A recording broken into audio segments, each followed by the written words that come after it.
What's up, everybody? Welcome back to my channel. Like I always start off, I appreciate the viewers. I try not to smoke this fella too long. I definitely wanted to have a little fun as my night closed, but I really wasn't gonna do a video. But I had a friend who's been watching and had a question and thought it would be fruitful if I shared this information on how I got my opportunity in tech sales. It's a very lucrative industry right now.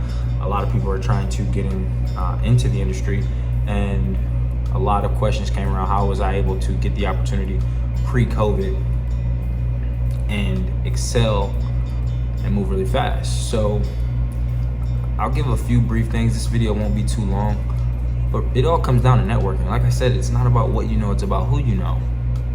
I had a buddy that I played closely with in college as far as football, and through a mutual friend that he went to high school with, we followed each other. And I feel like during that time, he kind of admired what I was doing and flipped the script flipped once he graduated. I ended up doing 5 years, so he graduated before me, and obviously I'm still following the guy. My degree focus is in sales, so we have a lot of career fairs. I'm hearing of a lot of great companies, and he has an Instagram story of one day, and he had the company, the tech company that I first worked for, on the shirt. And I reach out, I'm like, yo, you work for X company. I'd love to, learn about your experience, hear more.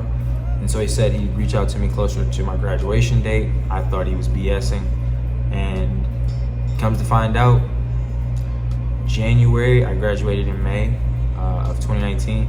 He reaches out. At this time, I have my LinkedIn, I have my resume.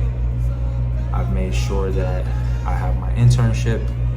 Why is all of this important? Success equals what? Preparation plus opportunity. I prepared. So when he reached back out, it was a seamless motion. Like we didn't have any gaps. We didn't have to prepare. We got right to it. Business was business.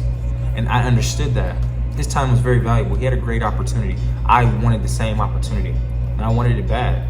And I wanted to show him how bad I wanted it. Also, I was having a conversation, and we were going back and forth, and before I even had a set interview, I flew out to Boston.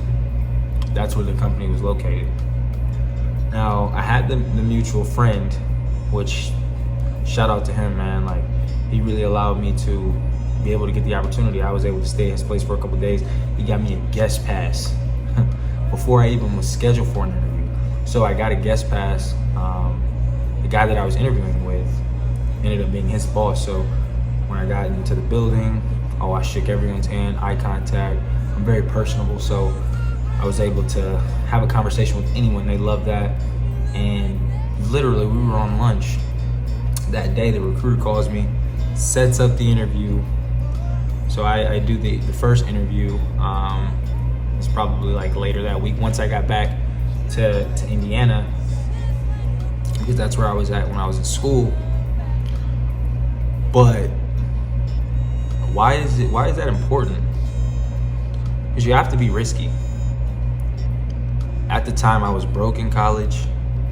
I didn't have the money. It was our spring break time. I wasn't even planning to go on spring break because we didn't have money. Parents didn't have the money to provide for me to be able to do so.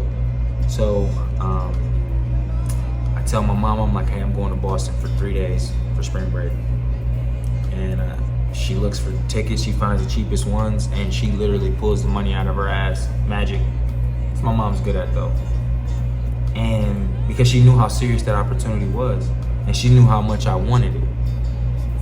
I seeked the information. It wasn't anyone coming up to me saying, hey, Tim, you got to do this. Hey, Tim, you got to do this. If someone has to do that for you, that means you don't want it. You might think you want it, but people who want it put forth action. And you have to take calculated risk, which I did. I knew if they met me in person, they would love me. I'm personable. I bet on myself. I know that every single time. You have to bet on yourself. Betting on yourself comes first. If you don't bet on yourself, you lose. And that's why a lot of people stay stagnant, because they're afraid. They don't understand their value. That's why you gotta put forth the work. When you put forth the work, the value comes. The shit becomes easy. You understand it like the back of your hand. You can talk to anybody about this shit. But it comes down to 10,000 hours, mastering your craft, becoming a subject matter expert. That does not happen overnight. It doesn't. But I wanted to leave you with a few things on how I was able to get the opportunity. It came from finding someone in the area, being ready already before the time approached, taking risk. Now, your story, it might not be applicable. It might happen differently. But the message is, you should be seeking for people that are in the industry, especially people that look like you, that maybe went to the same school, that maybe played the same sport, or have played a sport, or was a part of the same fraternity, sorority, whatever. You have to be putting yourself in those uncomfortable situations all the time. Did I want to fly out to Boston? No. I knew, you ever, I've been in these moments, and I'm sure you have as well, but those pressure moments, when you are literally in the process, like you're in the moment of something that needs to be executed and no mistakes can happen. And you need to produce and perform at the best of your ability. It's a lot of pressure. Thankfully, I thrive on pressure. I actually love the pressure. But that comes with the gym, the basement, the laboratory, what I'm doing when the lights are off, when the building is closed, when everyone went home, what am I doing? So yeah, I appreciate everybody for tuning in, but that's all I got for today, man. Like and subscribe. Peace.